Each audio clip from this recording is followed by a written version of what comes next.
Bismillahirrahmanirrahim. Assalamualaikum warahmatullahi wabarakatuh. Halo teman-teman, perkenalkan nama saya Nisa Rizdiani, merupakan mahasiswa pendidikan profesi guru dalam jabatan kategori 1 Universitas Hamzah Anwadi tahun 2022. Saat ini saya telah bersama Bapak Ane Ridwan selaku Kepala Sekolah SD Negeri 1 Jati, Kecamatan Saguling, Kabupaten Bandung Barat. Alhamdulillah Bapak, sebelumnya saya ucapkan terima kasih kepada Bapak karena telah meluangkan waktunya untuk menjadi narasumber atau informan pada tugas wawancara saya kali ini mengenai identifikasi penyebab masalah yang saya temui selama saya mengajar di kelas. Berikut saya ajukan beberapa pertanyaan untuk Bapak. Bisa dimulai Pak? Ya.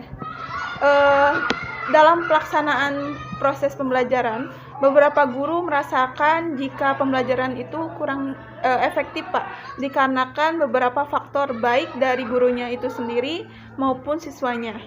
Apakah ada langkah yang Bapak lakukan untuk meminimalisir masalah tersebut?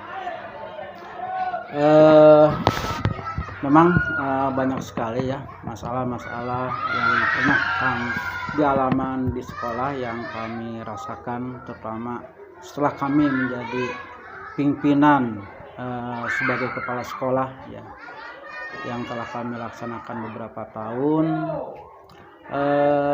Memang ada kekurangan-kekurangan baik guru atau untuk siswa juga, terutama untuk mengatasi hal seperti ini. Untuk guru, kami mengatasinya itu dengan pertama-tama dilihat daripada pendidikan guru tersebut. Apakah pendidikan guru tersebut sudah memadai kepada target yang sekarang ya? Kalau belum, guru tersebut ada disuruh atau harus melanjutkan pendidikan yang lebih tinggi. Yang kedua, guru tersebut harus aktif mengikuti kegiatan, terutama pertama-tama adalah berdiskusi sebelum menyampaikan materi di kelas. Itu berdiskusi dulu dengan guru-guru yang ada di sekolah tersebut. Yang kedua adalah mengadakan KKG dan juga adalah harus banyak berkomunikasi dengan guru-guru yang lebih mampu, lebih baik dalam menyampaikan materi tersebut. Kemudian guru tersebut adalah disuruh mengikuti untuk pelatihan-pelatihan yang mendukung kualitas pembelajaran tersebut. Yang keempat adalah banyak membaca buku-buku dalam pembelajaran, juga adalah mengadakan studi banding dengan sekolah-sekolah yang lebih maju dalam pendidikannya. Itu yang untuk mengatasi guru. Kemudian kalau untuk mengatasi siswa ya, karena siswa itu banyak faktor-faktor yang oleh anak itu. Pertama adalah faktor psikologis, faktor psikologis, juga faktor sekolah, faktor orang tua dan masyarakat. Itu banyak pengaruh-pengaruh yang mempengaruhi terhadap pembelajaran siswa, terutama di daerah ini ya, karena ini adalah di kampung. Mungkin pertama adalah banyak anak-anak yang ditinggalkan oleh orang tuanya bekerja di Saudi. Nah, ini sangat besar sekali pengaruhnya, karena anak itu hanya belajarnya di sekolah saja, jadi di rumah itu tidak ada yang membimbing ya, tidak ada. Sedangkan keberhasilan anak itu tidak bisa berhasil di sekolah saja, tetapi harus ada bantuan daripada orang tuanya. Di sekolah hanya dari jam 7 sampai jam 12, sedangkan di rumah itu selamanya anak itu banyak waktu luang adalah di rumah. Maka bantuan-bantuan dari pihak orang tua itu adalah sangat kurang sekali. Maka dengan itu kami mengadakan pendekatan dengan orang tua murid untuk meningkatkan pembelajaran daripada siswa tersebut. Itulah yang menurut pendapat kami sementara dalam masalah yang ditanyakan oleh Ibu. Rupanya sekian aja. Kemudian untuk beberapa kesulitan guru ya Pak dalam mengajar, yang termasuk yang saya rasakan sendiri, kami merasakan beberapa kesulitan dalam mengajar matematika, begitupun dengan siswanya. yang memang merasa kesulitan dalam belajar matematika. Entah itu terkadang sistem belajar matematika itu hanya hafalan atau langsung pengerjaan dalam bentuk soal. Nah, lalu apakah ada bentuk bimbingan yang Bapak lakukan dalam menyikapi masalah tersebut? Ya, terima kasih untuk pertanyaan terhadap masalah pembelajaran tentang masalah matematika yang Bapak alami waktu jadi guru. Memang yang pertama adalah keuletan kita. Yang pertama adalah keuletan guru dengan siswa. Bahkan guru jangan sampai disegani oleh anak. Tapi guru itu harus istilahnya itu adalah disenangi oleh anak. Kalau guru sudah anggapannya ditakuti oleh anak itu jangankan mau belajar, ya jangankan mau bertanya, belajar pun juga kadang-kadang tidak mau. Ya, yang paling utama metode kami untuk waktu belajar, waktu kami sebagai jadi guru itu, guru jangan sampai ditakuti oleh anak, ya, ditakuti oleh anak. Kemudian pertama adalah untuk guru menyampaikan kesulitan di dalam pembelajaran matematik itu. Pertama, guru jangan sekali-kali menyampaikan materi tersebut sebelum dipahami yang 100% terhadap materi matematik tersebut. Lebih baik didiskusikan dulu dengan guru-guru yang ada di sekolah tersebut. Kiranya sudah pasti menyampaikan jawabannya itu, baru guru itu bisa menyampaikan kepada siswa. Karena dalam matematik itu kalau satu kali sudah mengatakan salah guru menyampaikannya, anak itu akan terbawa kesalahan tersebut. Maka harus hati-hati, guru jangan dulu kalau materi belum dipahami 100% oleh guru, jangan dulu disampaikan kepada anak. Lebih baik kita itu adalah diskusikan dulu dengan guru-guru yang ada di sekolah. Yang kedua, bisa juga adalah guru itu mengadakan KKG. Setelah mengadakan KKG masih bisa ada waktu, ya, ada waktu untuk pembelajaran tersebut. Bisa juga mengadakan pelatihan, ya, kemudian mengadakan bintek dan sebagainya dalam pelajaran matematik tersebut. Itulah yang pertama untuk pembelajaran matematik. Kemudian untuk siswa, ya, kemudian dalam pembelajaran matematik itu yang diutamakan tadi, yang sudah diutamakan dalam menjelaskan matematik terhadap anak, ya, terhadap anak tadi faktornya jangan sampai guru itu ditakuti oleh anak. Tapi kalau guru disenangi oleh anak, anak selalu bertanya kepada soal matematik tersebut. Itu aja yang pertama, kuncinya jangan ditakuti saja, guru jangan ditakuti oleh siswa. Tapi guru harus disenangi oleh siswa, karena guru adalah pengganti daripada orang tua selama anak belajar di sekolah. Minimal berani bertanya, ya, mungkin berani ya, bertanya ya. Itu. Ya. Mungkin itu. Ya. Kemudian tadi sudah Bapak bahas secara singkat mengenai peranan orang tua yang berpengaruh sangat besar ya Pak ya dalam keberlangsungan kegiatan di sekolah. Bagaimana upaya Bapak selaku kepala sekolah untuk menjalin kerjasama dengan orang tua siswa tersebut? Adakah kegiatan sekolah yang melibatkan orang tua siswa yang sudah dilakukan di sekolah kita ini?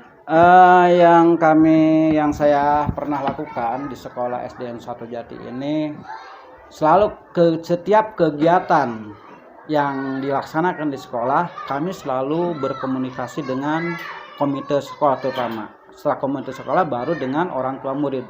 Jadi segala kegiatan-kegiatan yang dilaksanakan seperti hari-hari besar, kenaikan kelas, kami selalu melibatkan daripada orang tua, supaya dengan orang tua dengan sekolah itu adalah lebih dekat, lebih akrab. Jangan sampai orang tua itu hanya datang ke sekolahnya itu waktu ngantar kelas 1, waktu ngajemput pulang daripada kelas 6. Tapi kami diharapkan permasalahan siswa itu, anak itu selalu, orang tua itu selalu ikut berkomunikasi dengan sekolah. Jangan sampai salah persepsi. Kadang-kadang anak itu berkelahi di sekolah, dibawa kepada orang tua, kemudian orang tuanya ngadu ke sekolah. Itu adalah kami yang tidak diharapkan. Tapi selalu orang tua itu adalah berkomunikasi, kekurangan anak didiknya selalu itu berkomunikasi dengan sekolah. Itu. Adakah Bapak hambatan yang Bapak rasakan untuk menjalin komunikasi dengan orang tua siswa? Kebetulan tadi yang Bapak ucapkan banyaknya orang tua atau ya anaknya yang ditinggalkan oleh orang tuanya bekerja di Arab gitu Pak. Iya. Memang banyak hambatan-hambatannya, terutama karena kebanyakan di kita itu adalah petani, buruh, orang tuanya itu selalu waktu untuk berkunjung dengan sekolah itu, karena itu dia itu adalah hambatannya bekerja dan sebagainya. Mungkin kami itu adalah mencari luang-luang waktu yang waktu lain. hambatannya Itu di ya, waktu ya. hambatannya waktu. Kecuali mungkin kita mengadakan pertemuan dengan membuat janji atau agenda, misalkan agenda rapat seperti itu ya, baru bisa di paling itu baru adanya agenda rapat. Itu juga kalau agenda rapat itu kebanyakan yang hadir itu adalah ibu-ibunya, karena orang laki-lakinya mungkin bekerja. Yang hadir itu dalam rapat tersebut itu kebanyakan ibu-ibunya. Iya. Itu. Kemudian kan saat ini kegiatan belajar mengajar ini dilaksanakan dengan menggunakan beberapa model dan strategi pembelajaran ya Pak, sesuai dengan kurikulum yang di sekolah kita pakai, masih kurikulum 2013. Adakah pelatihan yang dilaksanakan bagi guru untuk mengembangkan pembelajaran sesuai dengan kurikulum yang berlaku, baik dari sekolah maupun dari dinas pendidikan terkait Pak? Adanya pertama kalau di sekolah ya, 1 gugus aja lah. Itu karena anjuran sekarang bahkan gugus itu harus dihidupkan kembali ya. Maka pertama-tama kami mengadakan adalah di KKG. Setelah di KKG kemudian ada luang untuk diadakan seperti bintek, pelatihan di tingkat KBB, baru dilaksanakan guru tersebut itu disuruh mengikuti pelatihan-pelatihan tersebut. Kemudian bagaimana Bapak dalam membimbing guru untuk menyelenggarakan penilaian hasil belajar siswa gitu? Pertama kami selalu mengadakan diskusi dulu. Jadi sebelum mengadakan penilaian kami selalu musyawarah dengan guru-guru yang lain, terutama ada guru-guru yang lebih senior, yang lebih memahami dalam sistem penilaian. Kami selalu mengadakan diskusi dulu dengan guru-guru yang lain. Setelah mengadakan diskusi baru dilaksanakan adalah penilaian terhadap anak didik tersebut. Kemudian dalam pelaksanaan proses pembelajaran ada beberapa guru yang membutuhkan fasilitas sarana dan prasarana untuk menunjang proses pembelajaran. Apakah fasilitas sarana dan prasarana tersebut dapat mengembangkan potensi siswa di sekolah, Bapak? Ya, yakin kalau ada sarana, anak itu pasti dalam pembelajaran itu lebih memahami dalam materi pembelajaran. Karena kalau sekarang yang lebih bagus adalah ada prakteknya, jadi gitu. Ada prakteknya, anak itu lebih baik sekarang adalah pembelajarannya itu dengan menggunakan alat-alat peraga ya, terutama alat-alat olahraga dan alat-alat yang lain, pelajaran di kelas dan sebagainya, itu selalu menggunakan sarana dan prasarananya. Kemudian mungkin pertanyaan terakhir Pak, apakah guru di sekolah Bapak hampir sebagian besar gitu sudah menggunakan teknologi informasi dan komunikasi dalam pembelajaran di kelas? Adakah hambatan yang Bapak rasakan tersendiri dalam pelaksanaannya, baik dari segi gurunya maupun dari fasilitas sarana dan prasarananya? Hambatan yang Bapak alami untuk pembelajaran dalam menggunakan TIK ya, menggunakan TIK, kemungkinan hambatannya pertama di sekolah ini baru ada 1 infokus ya. Kemudian yang kedua hambatannya itu masalah sinyal. Masalah sinyal. Itu aja hambatannya. Jadi kadang-kadang karena 1 infokus di kelas digunakan oleh kelas 5, kemudian kelas 4 mau menggunakan terpaksa harus menunggu dulu. Maka dengan itu hambatan yang pertama adalah keterbatasan alat tersebut. Yang kedua kadang-kadang listriknya mati gitu, karena mungkin di sini adalah daerah pesisir ya, mungkin banyak sinyal itu tidak selamanya bagus, ada gangguan untuk sinyal tersebut. Itu aja. Baik, mungkin itu saja Bapak. Terima kasih telah bersedia untuk menjadi informan. Kami ucapkan Assalamualaikum warahmatullahi wabarakatuh.